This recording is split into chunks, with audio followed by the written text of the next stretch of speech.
So in today's lesson, we're going to talk about the acid-base properties of salts. And so you may be thinking, well, salts don't contribute to pH. Don't acids and bases contribute to pH? How is it that salts can affect the pH of a solution? So let me remind you of a couple of ideas. So first of all, I want to remind you that metallic oxides will dissolve in solution to form alkaline solutions, and that we would have covered in grade 11. So for example, if I take some magnesium oxide, it's a metallic oxide, and I dissolve that in water, I'm going to make an aqueous solution of magnesium hydroxide. And so that magnesium hydroxide in solution is going to dissociate, and that's going to liberate some hydroxide ions, and that will raise the pH of solution. So there's an example of something that doesn't appear to be an acid or a base and actually acting like a base.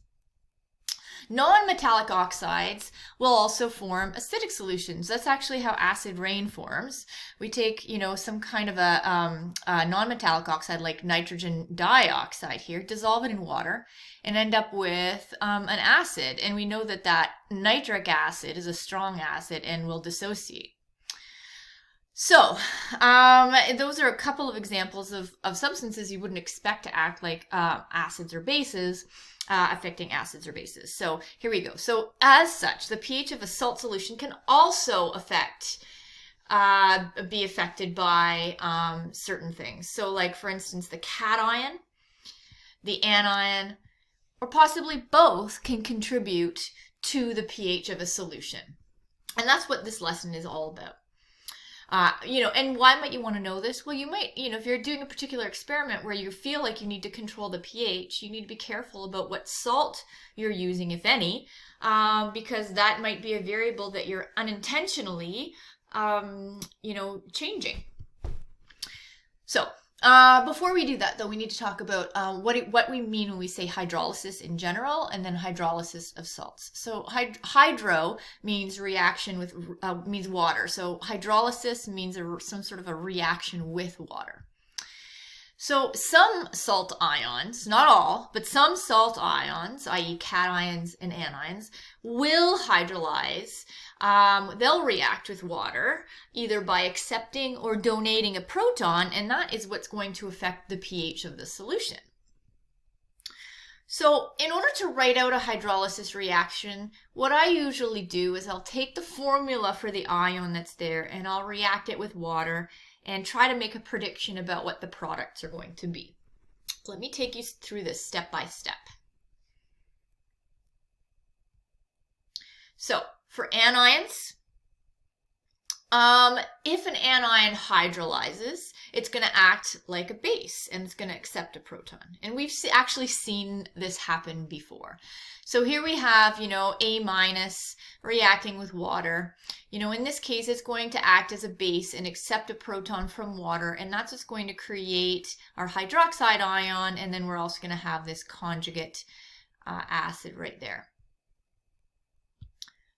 For cations, on the other hand, if a cation hydrolyzes, not surprisingly, it's going to act like an acid and donate a proton. So it has to have a hydrogen ion or proton in order to act in this way. And we're going to also talk about some other types of cations where it hydrolyzes and it's not really as you would predict here. So in this case, we see, our cation donating its proton to produce A-, a conjugate base, and along with that our hydronium ion as water accepts that extra proton. So now sometimes our cation is a metal, and so metals don't have hydrogen ions to donate. So how does that exactly work? Well, if you have a cation that has a double or a triple charge, and I'm going to give you a list of the ones that apply here. If they have double or triple charges, and they will hydrolyze. So for example, aluminum is one that we commonly think of being able to hydrolyze in a salt like aluminum chloride. So the general, and this is, a long sort of extended formula here that I don't expect you to know at this point, but M in this case represents the metal ion, and we would be replacing that with aluminum in this case. And so it might sort of form a complex with water attached to it. such that when we make it aqueous, it releases hydronium ions. Here are a few examples. So, you know, aluminum ions in water might make some sort of weird aluminum cation and release some hydronium. And then we see some sort of stepwise reactions where this is occurring. Again, not expected to know this at this point. So how do we, you know, break this down so that we can understand the effect of a salt on the pH of the solution? Let me give you an example. So I want us to imagine that we had the compound ammonium nitrate, and we were wanting to add that to solution for a particular purpose. And we want to make sure that it is not affecting the pH of the solution. You know, one example might be, well, these are both soluble ions, so, you know, maybe I want to use that in the salt bridge of an electrochemical cell, and I don't want that to be affecting the pH of the solution. So the first thing I would do is I would consider the cation. So why I need to do that is because I need to see if the cation is the conjugate acid of a weak base. Now, before we go any further, I want to remind you that if we have, if our base is weak, then its conjugate acid is strong. And so that will affect the position of the equilibrium. Let me explain this further. So if the cation is the conjugate acid of a weak base, then the solution will be acidic. I'm going to talk about that in a minute. If it's not, then the cation actually has no effect on pH. So let's hydrolyze our cation. So here I've got my ammonium ion that's present in the ammonium nitrate, and I'm going to go ahead and hydrolyze it. And when I hydrolyze it, you know, remember, it's acting as, cations act as acids, and it's going to donate its proton to water. And if this reaction is actually happening, then I'll liberate some hydronium. But here's the thing. If my ammonium is a weak base, ammonia, then this ammonium will be a strong acid. And if it's strong, it wants to dissociate more than my ammonia does. So that means that the forward direction will predominate. And if it's almost like a push of war, right? So if this guy, my ammonium, is stronger than my ammonia, then the ammonium will push that equilibrium forward and therefore liberate hydronium ions in solution. And so what I really need to be looking at is, well, that ammonia, is it a weak base or a strong base? Well, I happen to know that it's a weak base, but I can also confirm that by looking at its Kb value in the Kb chart. Right, so there we go. So let's now take a look at, you know, another little bit. So since the ammonium is the conjugate acid of a weak base, it will definitely make the solution acidic and have an effect on the pH. Now, another possibility, and I'm gonna, you know, let you know that in the case of ammonium nitrate, this does not apply, but it may apply in other situations. If the cation is doubly or triply charged and it's a metal, then it will affect the pH of the solution. It'll make it acidic, and if not, then it won't have any effect. So here's the short list of metal ions that do hydrolyze, and if we were writing a test on this, then I would sort of expect you to know these. So we have beryllium, zinc, chromium, aluminum, and iron 3, and so those would be the ones that if we saw those in solution in a salt compound, then we would expect that those double and triply charged cations would hydrolyze and therefore make the solution acidic. But as I said, doesn't apply in this example because we're looking at ammonium nitrate. So step 2. And so this I'm going to go through quickly because I think if you get it, the idea, then it should make sense. You want to look at the anion specifically. And so if the anion is the conjugate base of a weak acid, then the solution will be basic or alkaline. And if it's not, then that anion will have no effect. So we have ammonium nitrate was the example we used at the beginning of this question. So now we're examining the anion nitrate, okay? And we want to hydrolyze it, and it's going to act as a base and therefore accept a proton from water, producing HNO3, nitric acid. Well, I know that nitric acid is a strong acid because it has a Ka value that is very, very large. So again, in this sort of like, it's not a tug of war, it's like a push of war.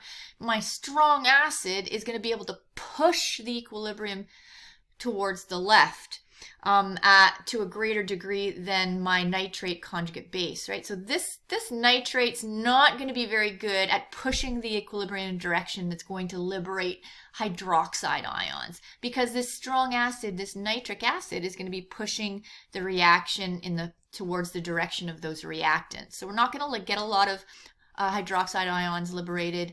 That means that that particular anion, the nitrate anion, is not going to have an effect on pH. It's not going to hydrolyze super well. Okay, so now you may be asking, so then let's just summarize this. So I know that in ammonium nitrate, ammonium makes a solution acidic, and I know that the nitrate has no effect on the pH of the solution. So therefore, the ammonium nitrate salt will actually lower the pH of the solution because it's acidic, right, overall. Okay, ammonium is acidic, but nitrate has no effect, so therefore the solution is acidic. You might be thinking now, though, but what if both the cation and the anion affect the pH? Like, what do we do? What would I have done in this question to make a determination if I had determined that the anion had, created a basic solution? Well, this is what we do. We would have to do a step 3, unfortunately, and that's where we would look at the Ka and Kb values for the cation and the anion. Okay, so if the Ka of the cation is greater than the Kb of the anion, the solution will be acidic, right? I don't think this is a big surprise. If the Kb value for our anion is greater than the Ka value for our cation, the solution will be basic or alkaline.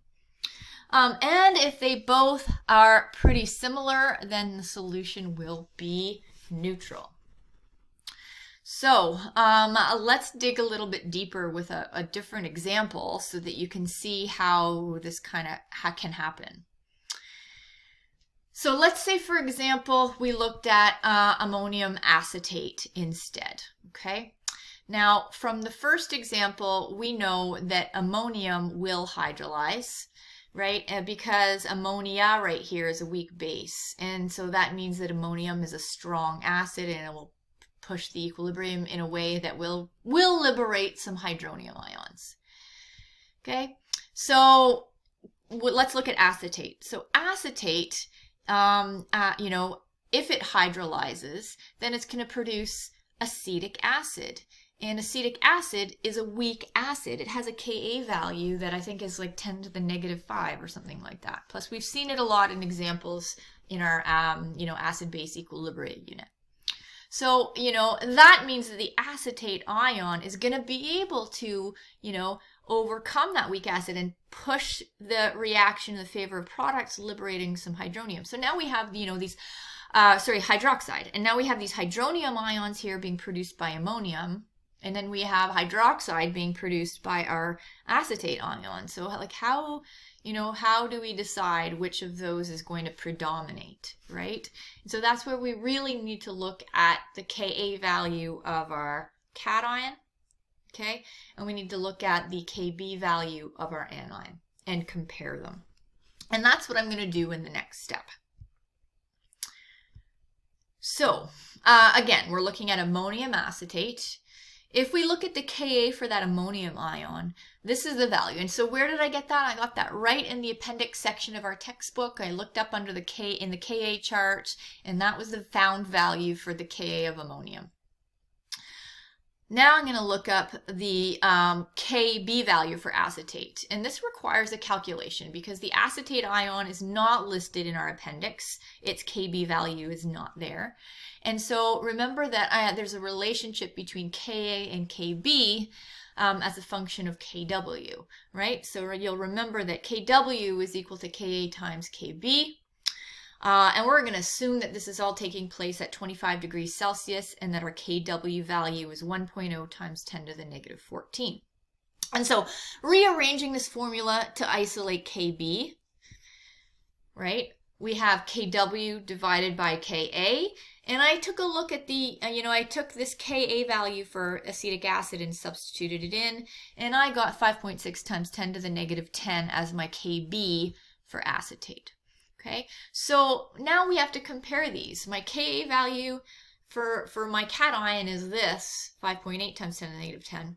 My Kb value for the anion is this. So, what does that tell me? It tells me that the solution's slightly acidic, but kind of just barely, right? They're both on the order of to the negative 10. So they're on a similar order. So it's more or less a neutral solution. We could argue that it's slightly acidic.